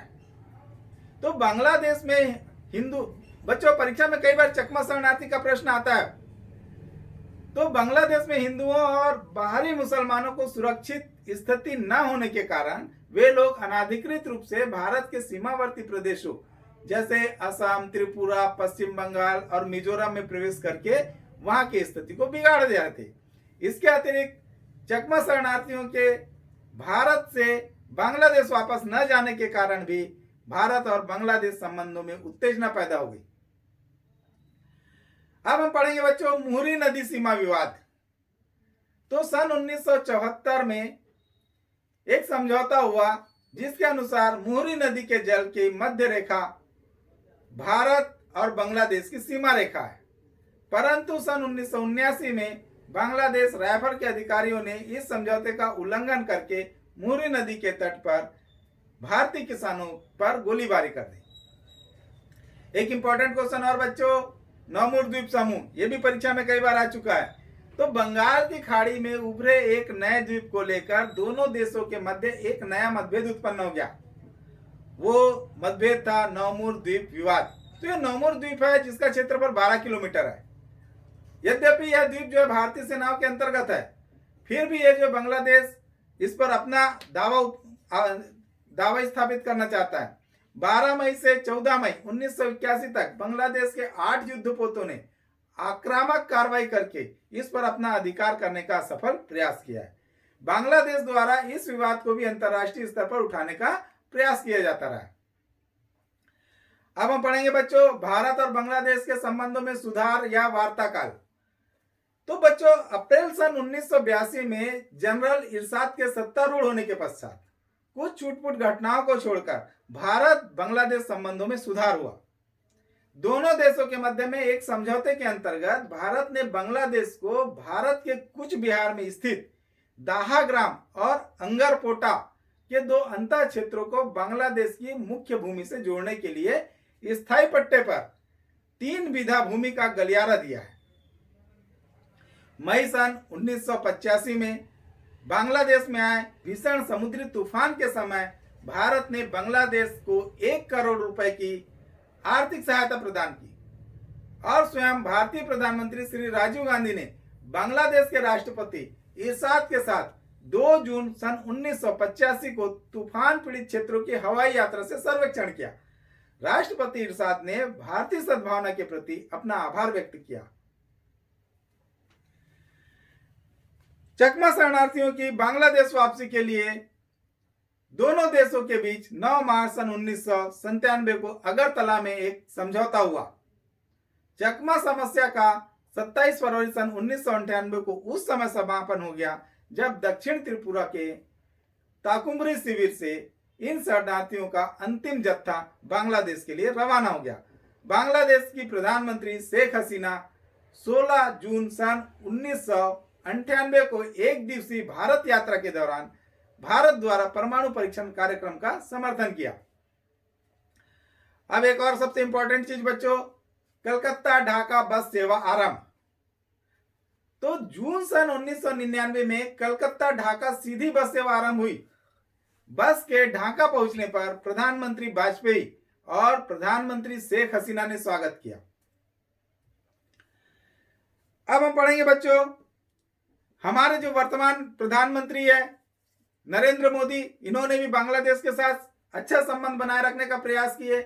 प्रधानमंत्री नरेंद्र मोदी ने 2 अरब अमेरिकी डॉलर कर्ज बांग्लादेश को देने का ऐलान किया। शेख हसीना के बीच विस्तृत वार्ता के बाद दोनों पक्षों ने समझौते पर हस्ताक्षर किए। भारत बांग्लादेश में जमीन की अदला बदली पर ऐतिहासिक समझौता हुआ। अब हम पढ़ेंगे बच्चों भारत और भूटान का संबंध। तो भारत भूटान को एक स्वतंत्र देश के रूप में बनाए रखना चाहता है। भारत की पहल पर भूटान सन 1971 में संयुक्त राष्ट्र संघ का सदस्य बना। सन 1973 में वह निर्गुट आंदोलन का भी सदस्य बना। भूटान सार्क का भी सदस्य है। भूटान विश्व का सबसे नया लोकतांत्रिक देश है। सौभाग्य से भारत भूटान संबंध मित्रतापूर्ण रहे और उनमें कोई भी समस्या नहीं रही है। फिर भी कुछ मुद्दों को लेकर भारत और नेपाल के मध्य में उत्तेजना बनी रहती है। पहला जो उत्तेजना का विषय है वह भूटान के आयात निर्यात पर भारत के कानूनों का लागू होना। दूसरा, पर्यटकों के लिए आंतरिक रेखा परमिट व्यवस्था। अब हम पढ़ेंगे बच्चों तीसरा कारण उत्तेजना का। तो कई अंतरराष्ट्रीय मुद्दों पर भूटान ने भारतीय दृष्टिकोण से भिन्न जाति नीति अपनाई है। भारत जहां परमाणु प्रसार संधि को पक्षपातपूर्ण तरीके से मानता है, वहीं भूटान जो इस संधि के पक्ष में है। चीन द्वारा निरंतर भूटान की सीमाओं का अतिक्रमण होता रहा है। भारत के लिए चिंता का विषय है। चीन, अमेरिका, रूस और यूरोपीय राष्ट्र सभी भूटान की सामरिक अवस्थिति का लाभ उठाना चाहते हैं। यदि भूटान को सभी राष्ट्रों के लिए खोल दिया जाए तो भारतीय सुरक्षा के लिए खतरा सिद्ध हो सकता है। लगभग 100 भूटानी विद्यार्थी भारत सरकार की योजनाओं और कोलंबो योजना के अंतर्गत छात्रवृत्तियों का लाभ उठा रहे हैं। भारत भूटान का सबसे बड़ा व्यापार भागीदार रहा है। प्रधानमंत्री मनमोहन सिंह ने 30 अप्रैल सन 2010 को थिम्फू में एक टोटल सॉल्यूशन अर्थात चिफेल रिगमेंट नाम की आईटी परियोजना का उद्घाटन किया, जिसका मुख्य उद्देश्य भूटान की आधी जनसंख्या को अगले 5 वर्षों में कंप्यूटर साक्षरता प्रदान करना होगा। इस प्रकार हम कह सकते हैं कि भूटान एक छोटा सा पर्वतीय राष्ट्र है जो पर्वतों के बीच घाटियों में बसा है। भारत के साथ भूटान के हित जुड़े हुए हैं। भूटान के विकास का संपूर्ण श्रेय भारत को ही जाता है। इस प्रकार भूटान भारत की चीन से सुरक्षा करता है। इसलिए भारत की जिम्मेदारी है कि वह भूटान को सुरक्षा प्रदान करे तथा उसके विकास में सहयोग दे। अब हम पढ़ेंगे बच्चों भारत और मालदीव संबंध। तो मालदीव के साथ भारत के संबंध सौहार्दपूर्ण तथा गर्मजोशी से भरे हैं। 1988 में श्रीलंका से आए कुछ भाड़े के तमिल सैनिकों ने मालदीव पर हमला किया। मालदीव ने जब आक्रमण रोकने के लिए भारत से मदद मांगी तो भारतीय वायुसेना और नौसेना ने तुरंत कार्रवाई की। भारत ने मालदीव के आर्थिक विकास, पर्यटन और मत्स्य उद्योग में भी मदद की है। अब हम पढ़ेंगे बच्चों भारत और अफगानिस्तान के मध्य संबंध। तो अफगानिस्तान भारत का पश्चिमी सीमा पर स्थित देश है। सन 2013 में इसकी जनसंख्या 31.1 मिलियन थी। अफगानिस्तान की सामाजिक संरचना ऐसी है कि वह कई जातियों और जनजातीय समुदाय में बटा हुआ है तथा राजनीतिक स्थिरता स्थापित करना कठिन कार्य है। अफगानिस्तान को सदैव अखंड भारत का अंग माना गया है। प्राचीन काल से ही विदेशी तत्वों का आवागमन अफगानिस्तान के रास्ते से ही भारत में होता रहा है। यूरोप और एशिया दोनों को जोड़ने वाला प्राचीन सिल्क रूट भी अफगानिस्तान के रास्ते होकर यूरोप जाता था। अतः प्राचीन काल से ही दोनों के सांस्कृतिक और व्यापारिक संबंध अच्छे रहे। अफगानिस्तान में धीरे धीरे तालिबान शासन की स्थापना हो गई।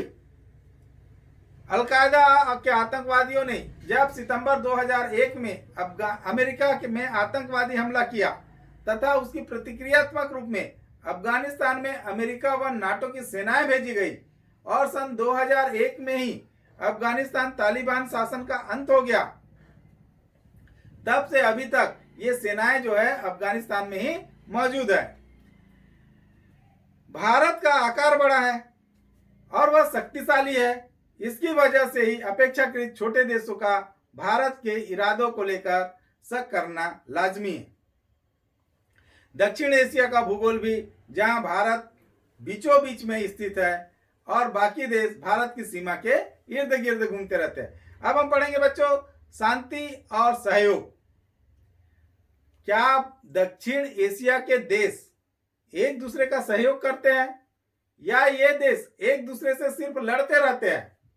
अनेक संघर्षों के बावजूद दक्षिण एशिया के देश आपस में दोस्ताना रिश्ते तथा सहयोग के महत्व को पहचानते हैं। शांति के प्रयास द्विपक्षीय भी हुए हैं और क्षेत्रीय स्तर पर भी हुए हैं। दक्षेस South Asian Association for Regional Cooperation, तो दक्षिण एशियाई देशों के द्वारा बहुस्तरीय साधनों से आपस में सहयोग करने की दिशा में उठाया गया एक बड़ा कदम है दक्षेस। तो इसकी शुरुआत 1985 में हुई।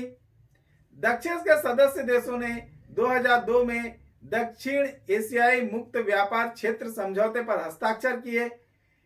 इसमें पूरे देश दक्षिण एशिया के लिए मुक्त व्यापार क्षेत्र बनाने का वायदा है। अब हम पढ़ेंगे बच्चों सार्क दक्षेस। तो पड़ोसी देशों से सहयोग और मैत्रीपूर्ण संबंधों की स्थापना में ही सभी देशों का हित निहित होता है। इससे अंतर्राष्ट्रीय शांति को बढ़ावा भी मिलता है। इसी उद्देश्य से वर्तमान विश्व में कुछ क्षेत्रीय सहयोग संगठन स्थापित किए गए हैं। उदाहरण के लिए केंद्रीय अमेरिका के कोलंबिया, मैक्सिको, पनामा और वेनेजुएला 4 देशों का कोंटाडोर नामक संगठन, अफ्रीका एकता संगठन तथा यूरोपीय आर्थिक समुदाय संगठन आदि। अब हम पढ़ेंगे बच्चों दक्षिण एशिया सहयोग के लिए बैठकें। तो दक्षिण एशियाई सहयोग के लिए पहली बैठक 27 जनवरी सन 1984 को नई दिल्ली में हुई, जिसमें इन देशों के मध्य आर्थिक, सामाजिक, सांस्कृतिक क्षेत्रों में सहयोग के साथ साथ मैत्रीपूर्ण राजनीतिक संबंधों के विकास पर भी बल दिया गया। अब हम पढ़ेंगे बच्चों दिसंबर सन 1985 में ढाका में इन देशों के राष्ट्राध्यक्षों व शासनाध्यक्षों का सम्मेलन आयोजित करने की योजना बनाई गई। इससे दक्षिण एशियाई क्षेत्रीय सहयोग संगठन, जिसको हम सार्क कहते हैं, उसकी स्थापना हुई। दिसंबर सन 1985 को ढाका में दक्षिण एशियाई क्षेत्रीय सहयोग संगठन का जन्म हुआ।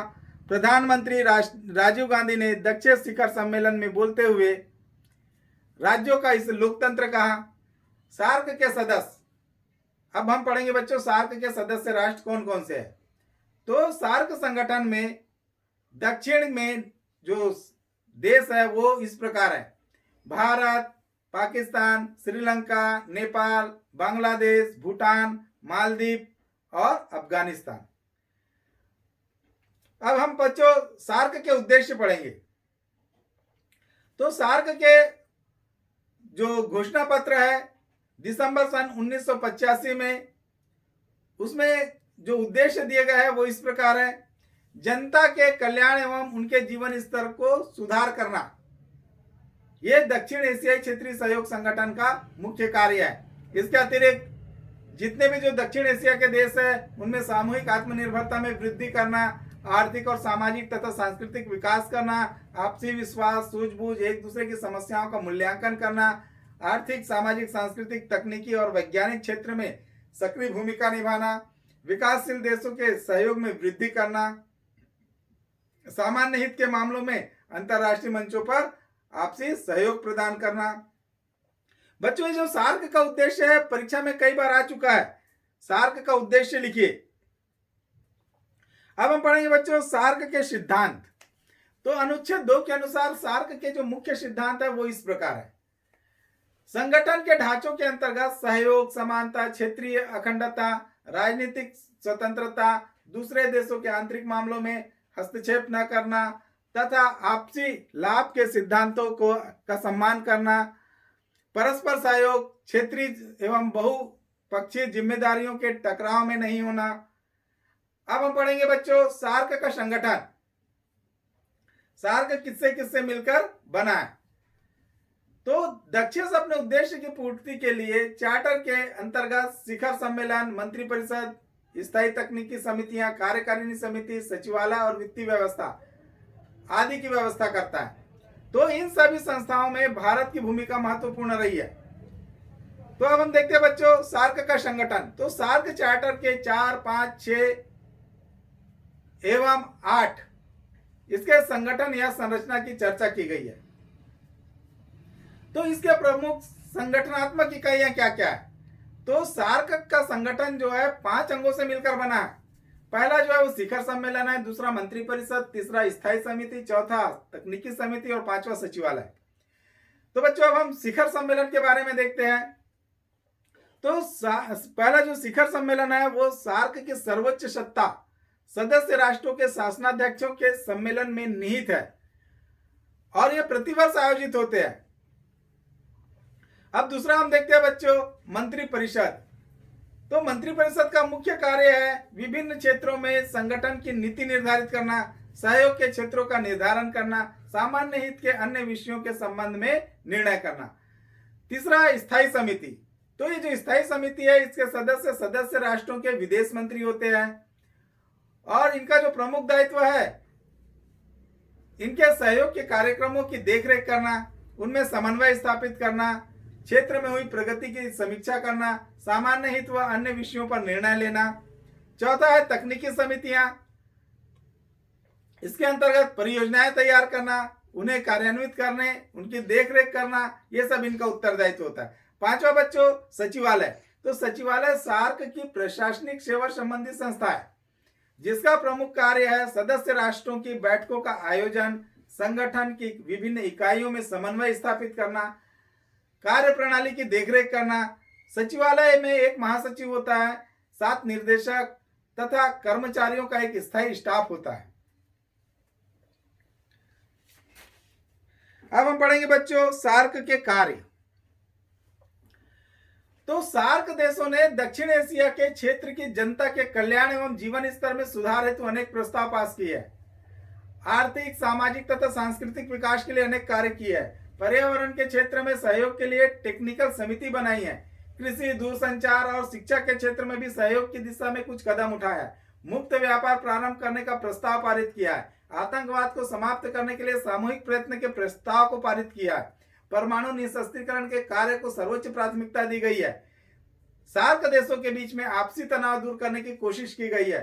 नशीले पदार्थों के कारोबार पर नियंत्रण स्थापित करने की बात की गई है।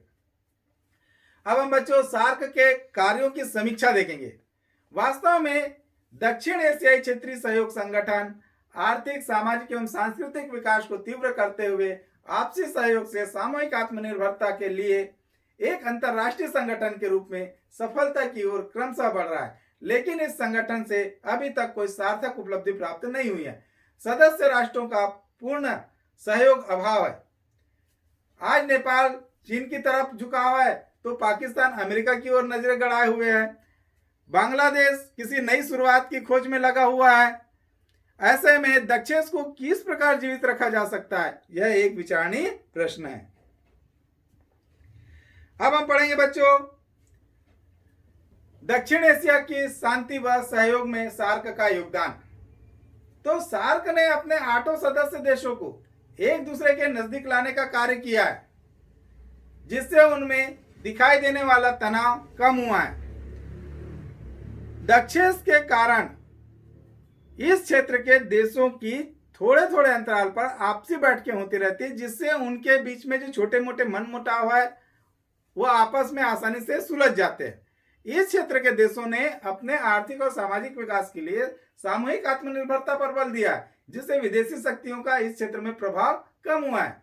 ये देश अपने आप को अधिक स्वतंत्र मानने लगे हैं। दक्षिण ने एक संरक्षित अन्न भंडार की स्थापना की है जो इस क्षेत्र के देशों की आत्मनिर्भरता की भावना के प्रबल होने का सूचक है।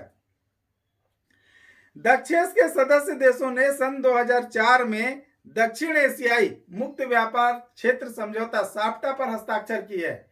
दक्षिण एशिया के सभी देश अपनी सीमा रेखा के आर पार मुक्त व्यापार पर सहमत हो जाए तो इस क्षेत्र में शांति और सहयोग के एक नए अध्याय की शुरुआत हो सकती है।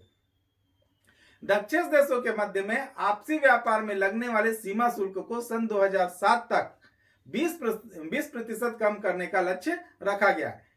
दक्षिण के सहयोग से 1 जनवरी सन 2006 से प्रभावी दक्षिण एशियाई मुक्त व्यापार समझौता से भारत सहित समस्त दक्षिण एशियाई देशों को लाभ हुआ है। राजनीतिक मामलों पर भी सहयोग में वृद्धि हुई है। 2 दशक पहले जब दक्षिण एशियाई क्षेत्रीय सहयोग संगठन का सार्क के गठन की परिकल्पना की गई थी तो माहौल उत्साहपूर्वक था, लेकिन सन 1985 में इसके औपचारिक रूप से गठन के साथ ही यह अपने निर्धारित लक्ष्यों की ओर बढ़ने के बजाय 2 प्रमुख सदस्यों भारत और पाकिस्तान के बीच तलवारों की तनातनी है तथा नेपाल व श्रीलंका के मध्य गृह युद्ध के हालात बने हुए हैं। इस मंच की सार्थकता पर भी सवाल उठना लाजमी है। अब हम पढ़ेंगे बच्चों दक्षिण एशिया में शांति और सहयोग के बढ़ाने के तरीके। तो दक्षिण एशिया के कई देशों में राजनीतिक स्थिरता का अभाव है, अतः राजनीतिक स्थिरता कायम करने की आवश्यकता है। आतंकवाद की समस्या है, इसको समाप्त किया जाना चाहिए। देशों को अपनी समस्याएं मिलजुल कर हल करना चाहिए। क्षेत्र में व्याप्त निर्धनता है, बेरोजगारी है, इसको समाप्त करना चाहिए। आपसी सहयोग को बढ़ाना चाहिए। सभी देशों को साफ्टा के माध्यम से अपनी सीमा रेखा के आर पार मुक्त व्यापार पर सहमत होना चाहिए ताकि इस क्षेत्र में शांति और सहयोग के नए अध्याय की शुरुआत हो सके। अब हम पढ़ेंगे बच्चों दक्षिण एशियाई देशों में आर्थिक वैश्वीकरण का प्रभाव। तो आर्थिक वैश्वीकरण की प्रक्रिया में दक्षिण एशियाई क्षेत्रीय सहयोग संगठन सार्क का विशेष महत्व है। दक्षिण एशियाई मुक्त व्यापार क्षेत्र दक्षिण के सदस्य राष्ट्रों ने 2002 में दक्षिण एशियाई मुक्त व्यापार क्षेत्र इस पर हस्ताक्षर किए थे। तो इसके अंतिम रूप पर 2004 में हस्ताक्षर हुए और 1 जनवरी सन 2006 में यह समझौता लागू हो गया। इसके अंतर्गत आपसी व्यापार पर सीमा शुल्क में 20% कटौती का प्रस्ताव किया गया जो 2007 से माना जाता है। दक्षिण एशिया के क्षेत्र में चीन और अमेरिका दोनों की अहम भूमिका है। दक्षिण एशिया का क्षेत्र अमेरिका के लिए बहुत बड़ा बाजार है, अतः इस कारण इस क्षेत्र की सुरक्षा और शांति भविष्य के लिए अमेरिका के हित बंधे हुए हैं। विकास की जरूरत और वैश्वीकरण के कारण एशिया महाद्वीप के ये 2 बड़े देश ज्यादा नजदीक आए हैं। अब हम पढ़ेंगे बच्चों दक्षिण एशिया में आर्थिक वैश्वीकरण की चुनौतियां। तो 1990 के दशक से विश्व में उदारीकरण एवं निजीकरण की प्रक्रिया तेज हो गई है। विश्व व्यापार संगठन की स्थापना से इसमें और अधिक तेजी आई, जिसके कारण संपूर्ण विश्व पर वैश्वीकरण का प्रभाव पड़ा। दक्षिण एशिया भी इससे अछूता नहीं रहा। कुछ चुनौतियां एवं समस्याएं भी पैदा हुई है। उदाहरण के लिए इस क्षेत्र में राजनीतिक, आर्थिक एवं भौगोलिक खतरे बढ़े, प्रशासनिक समस्याएं पैदा हुई है। इसके साथ ही साथ दक्षिण एशिया में अपेक्षित व्यापार नहीं बढ़ा है। तो बच्चों आज हमारी क्लास यहीं पर समाप्त होती है। मैं समझता हूं आज को यह मेरी क्लास आज की बहुत पसंद आई होगी। इसे ज्यादा से ज्यादा लाइक करें, शेयर करें और सब्सक्राइब करें। धन्यवाद। जय हिंद।